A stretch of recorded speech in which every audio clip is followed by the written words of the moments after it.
ഇത് ശരിയാണോ ഗംഗ? ശരിയാണോ തെറ്റാണോ എന്ന് എനിക്കറിയില്ല. എന്നാ തെറ്റാണ്. രണ്ടുപേരും സംസാരിച്ച് ഫോൺ ചെയ്തിട്ടില്ല എന്നുള്ള കാര്യം അറിഞ്ഞ് ചളവാക്കോ? സ്റ്റുഡന്റ് എന്നതിനേക്കാൾ ഉപരി ഒരു ഫ്രണ്ടിനെ പോലെയാണ് ഞാൻ പെരുമാറിയത്. അത് തെറ്റായി പോയെന്ന് എനിക്കിപ്പോ തോന്നുന്നു. Am I right? ഇല്ല, തെറ്റ് ചെയ്തത് ഞാനാ. ഇവിടെ വരാൻ പാടില്ലായിരുന്നു. ഗംഗ, ലുക്ക്.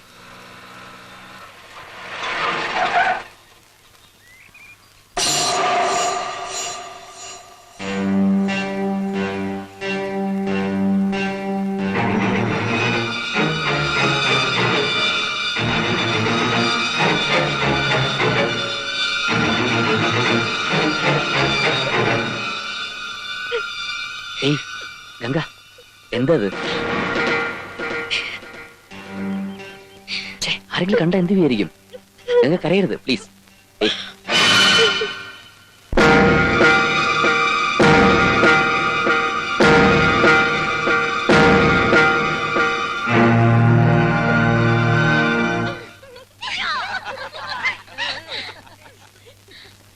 എന്നിട്ട് ആ കൊച്ചിനോട് താൻ ഒന്നും പറയാതെ പോകുന്നത് മണ്ടത്തരായി എന്ന് പറഞ്ഞാ അതിനൊരു അവസരം കിട്ടണ്ടേ?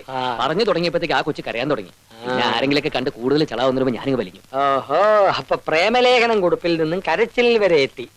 ഇത് സെക്കൻഡ് സ്റ്റേജ് ആണ്. ഇതിന് ഞങ്ങളുടെ ഭാഷയിൽ ലവ് എൻസൈക്ലോപീഡിയ മാങ്ങാ തൊലി ലവ്വമാനിയ മനുഷ്യൻ ഇവിടെ തലയ്ക്ക് ഭ്രാന്ത് പിടിച്ചിരിക്കുമ്പോൾ. Relax relax. I will suggest another idea.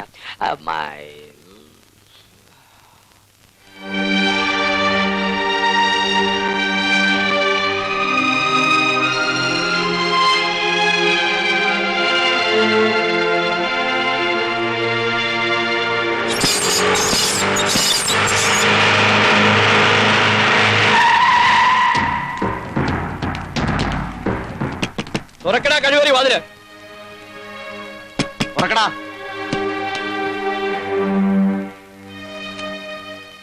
ആരാ? എന്താ വേണ്ടത്? എവിടെ നന്ദഗോപാലൻ?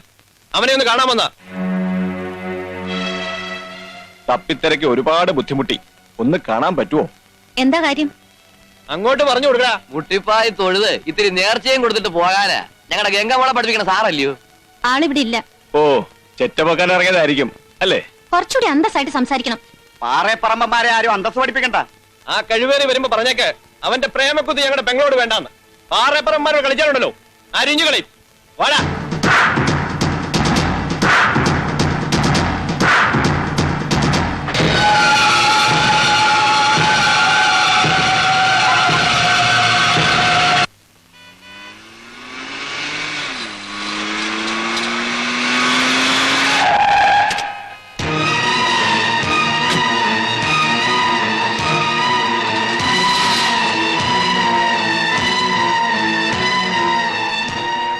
പാറേപ്പറമ്പന്മാരില്ലടാ അവിടെ.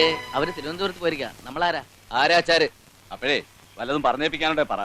വരുമ്പം പറഞ്ഞേക്കാം, അല്ലാതെ വെറുതെ ആള് കളിക്കല്ലേ. പറയാനുള്ള അല്ലല്ലോ ഏട്ടാ, നേരിട്ട് കൊടുക്കാനുള്ളതാ. എന്നാൽ അവരുള്ളപ്പം വാ. ആ വരും. അവരോട് പറഞ്ഞേക്ക് പാറേപ്പറമ്പന്മാരെ തിരക്കി ഒരു നന്ദഗോപാലം വന്നിരുന്നു.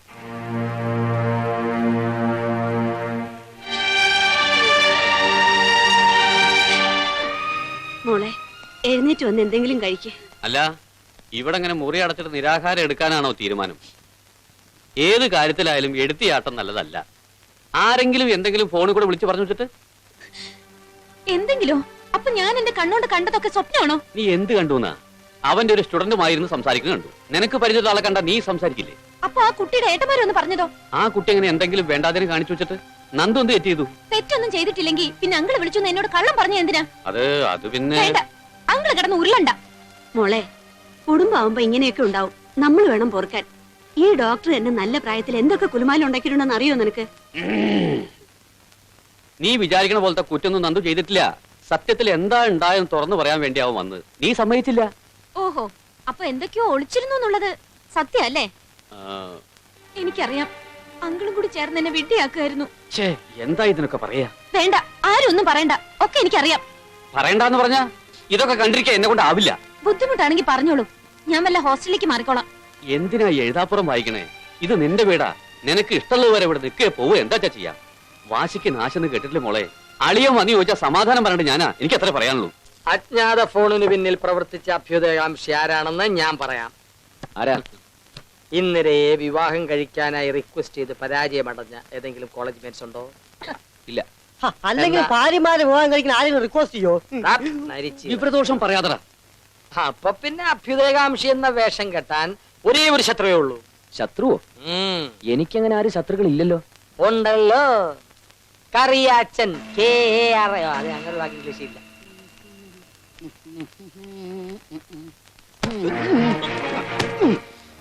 കുത്തി കുത്തി നീ മുറത്തെ കയറി കൊത്തുവരണം. ഏത് മുറം? നിനക്കൊന്നും അറിയില്ലല്ലേ? ഒരു അഭ്യുദയകാംക്ഷി. ഞങ്ങൾ ഇത്തിരി സന്തോഷത്തോടെ കഴിയുന്ന നിനക്ക് ഇഷ്ടാവണ്ടല്ലടാ. ദേ ഞങ്ങളുടെ ബന്ധം തകർക്കാൻ നോക്കിയാലുണ്ടല്ലോ, അടിച്ച് നിന്റെ മുട്ടിയെ ഓടിക്കും.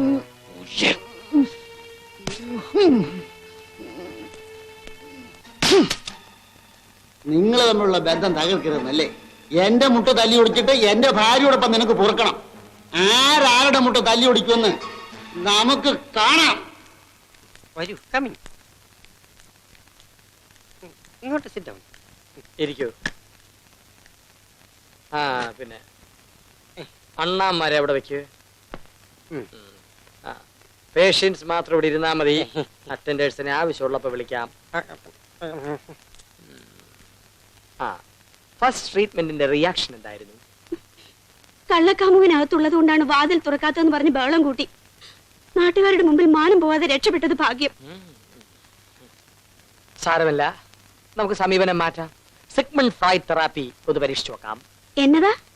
സിഗ്മണ്ട് ഫ്രോയിഡ് തെറാപ്പി, അതായത് വശീകരണ തന്ത്രം. തികച്ചും മനഃശാസ്ത്രപരമായ ഒരു സമീപനമാണ്. അതിന് എന്നാ ചെയ്യണം? ആദ്യം ഈ ചിണുകൾ ഉപേക്ഷിക്കണം, എന്നിട്ട് പുഞ്ചിരിക്കണം. കുളിച്ചൊരുങ്ങി കണ്ണെഴുതി പൊട്ടുതുണ്ട്, തലയിൽ മുല്ലപ്പൂവും ചൂടി ചിന്നമ്മ വീണ്ടും ഒരു മണവാട്ടിയാകണം. ഞാൻ വീണ്ടും ഒന്ന് കെട്ടണോന്നോ? നോ, മണവാട്ടിയെ പോലെ അഭിനയിക്കണമെന്ന്. ആദ്യ രാത്രിയിലേതെന്ന പോലെ കറിയാച്ചനെ മോഹിപ്പിക്കണം. കയ്യിൽ ഒരു ഗ്ലാസ് പാലിന് പകരം ബ്രാൻഡി, പ്ലേറ്റിൽ 1 കിലോ കറുത്ത മുന്തിരിക്ക് പകരം വറുത്ത കരിമീൻ. ദാമ്പത്യ ജീവിതത്തിൽ ഒടിവുകളും ചതവുകളും സാധാരണമാണ് സാർ. ബോഡി അറിയാതെ അത് സ്റ്റിച്ച് ചെയ്ത് ഡ്രസ് ചെയ്യുന്നതിലാണ് മിടുക്ക് കാണിക്കേണ്ടത്. ഇത് ബോഡിയുടെ പ്രശ്നമല്ലടാ സ്വാമി, മനസ്സിന്റെ പ്രശ്നമാണ്. മനസ്സിലായോ? എന്ത് ചെയ്യണമെന്ന് എനിക്ക് ഒരു രൂപമില്ല. Don't be a pessimist. ആത്മവിശ്വാസം കൈവടിയരുത്. ഇതൊക്കെ സംസാരിച്ചു തീർക്കാവുന്ന പ്രശ്നങ്ങളേ ഉള്ളൂ. Don't be silly. പക്ഷേ ഞാൻ പറയുന്നൊന്നും കേൾക്കാനുള്ള സന്മനസ് അവള് കാണിക്കുന്നില്ലല്ലോ. കുട്ടിക്കാലിന് സ്നേഹമുള്ളിടത്ത് പൊട്ടിത്തെറി ഉണ്ടാവുന്ന ഒരു ചെറിയ മഞ്ഞുതുള്ളി മതി, ഇല്ലേ മാങ്കുടി സാറേ? You shut your bloody mouth. Don't worry mister Nandu, ഈ പ്രോബ്ലം ഞാൻ സോൾവ് ചെയ്ത് തരാം.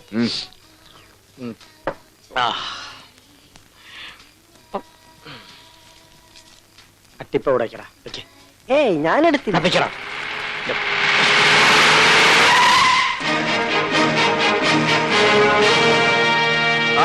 ഇതാരാ, നന്ദഗോപാലൻ സാറോ?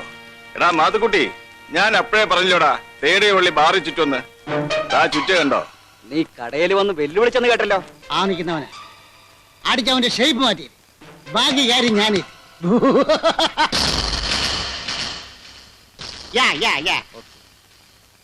അല്ല, പാറേപ്പറമ്പന്മാരെ വെല്ലുവിളിച്ചിട്ട് പുല്ലുപോലെ അങ്ങ് പോയാലോ?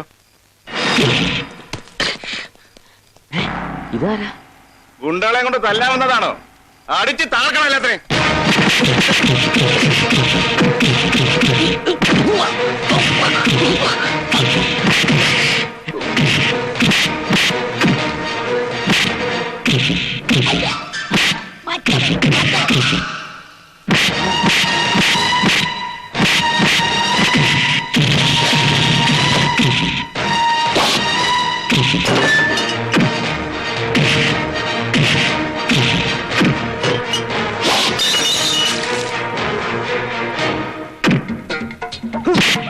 അയ്യോ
എന്നെ കൊല്ലുന്നു.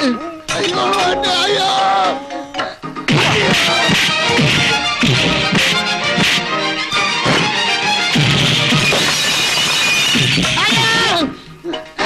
അയ്യോ. എന്റെ ബ്രൂസിലെ കളിയാ ഞാൻ പാവാ.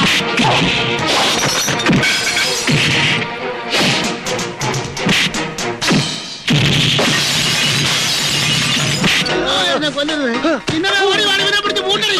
അയ്യോ ആരിവിനെ എന്നെ പൂട്ടോ. ഞാൻ പാവാ. അയ്യോ ഞാൻ പാവാന്നേ. ഞാൻ അയ്യോ വഴിയില്ലല്ലോ ഓടാൻ. ആ വഴി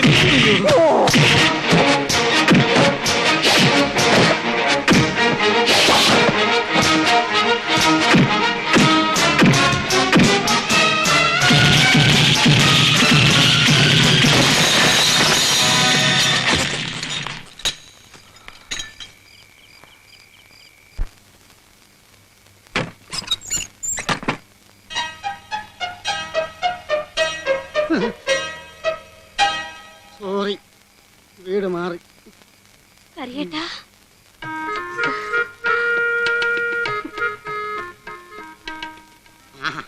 നീയാണ് അയ്യോ എന്റെ ഈശോയെ ഇത് എന്നെ പറ്റി? പറ്റിയതല്ല, തെറ്റിയതാ. തെറ്റിയതോ? ആ നാളെ തെറ്റി. ചേട്ടൻ വാ. ഇരിക്കു ചേട്ടാ.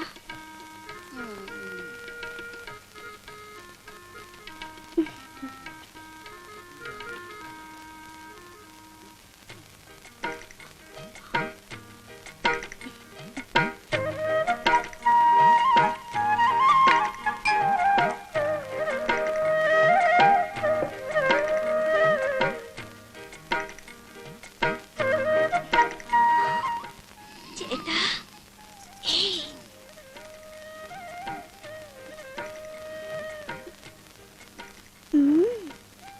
എന്താ ബ്രാൻഡിയാണ് ചേട്ടാ. ചേട്ടന്റെ ഇഷ്ടമാണ് എന്റെ ഇഷ്ടം. എന്നെ കുടിപ്പിച്ച് പൂസാക്കി കിടത്തിയിട്ട് കള്ളക്കാമുകനായിട്ട് കൂത്താടാനുള്ള പ്ലാനാണ്. മൂദേവി ഒരു ലെക്ചറർ, അതും ഒരു കോളേജ് ലെക്ചറർ, ബാറ് കയറി അടിയുണ്ടാക്കാന്ന് പറഞ്ഞ തല്ലുകൊണ്ടതും പഴുക്ക് പറ്റിയതുമൊക്കെ ഒരു ഉർവശി ശാപമാണെന്ന് കരുതിയാ മതി. എങ്ങനെ? ഈ അവസ്ഥയിൽ നന്ദു ഇന്ദിരയോട് സംസാരിച്ചാൽ എല്ലാ പിണക്കങ്ങളും തീരുമെന്നാണ് എന്റെ മനഃശാസ്ത്ര നിഗമനം. കള്ളു കുടിച്ചിട്ട് തല്ലുണ്ടാക്കിയെന്ന് പറഞ്ഞാൽ ഡൈവോഴ്സ് ഉറപ്പാ. ഭർത്താവിന്റെ ദേഹം നൊന്താൽ പിണങ്ങിപ്പോയ ഭാര്യയുടെ മനസ്സിൽ സെന്റിമെന്റ്സ് വർക്ക്ഔട്ട് ചെയ്യുമെന്നാണ് സൈക്കോളജി. നീ ആ പഞ്ഞെടുത്ത് കൈകെട്ടേ. Rest I will manage.